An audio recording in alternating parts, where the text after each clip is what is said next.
અમે કેટલી વાર કમ્પ્લેન કરી છે એક્શન આપ્યું નથી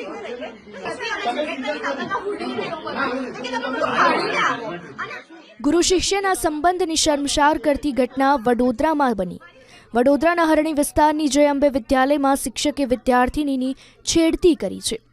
પીટી શિક્ષક પંથેશ પંચાલે વિદ્યાર્થીઓને બેડ ટચ કર્યા, જે મામલે વાલીઓએ શાળા પર પહોંચીને હોબાળો મચાવ્યો. સ્કૂલ મેનેજમેન્ટે નરાધમ શિક્ષકને ટર્મિનેટ જ કર્યો.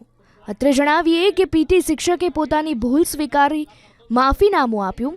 જો કે શાળા સંચાલકોએ પીટી શિક્ષકને માત્ર ટર્મિનેટ કર્યો, પોલીસ ફરિયાદ નથી કરી. એક્શન લઈશું કીધું ને, એક્શન નહીં, એની સામે પોલીસ ફરિયાદ કરો તમે. અમે કરીશું. બરોબર છે, અત્યારે નોંધાવજો સાહેબ. અત્યારે જ થશે. અત્યારે નોંધાવજો. બરોબર છે, આ ભાઈ ગિલ્ટી સાબિત થઈ ગયા છે. બરોબર છે, 10 સ્ટુડન્ટે એનું કીધું છે. આ ભાઈની સામે અત્યારે પ્રેઝન્ટ છે.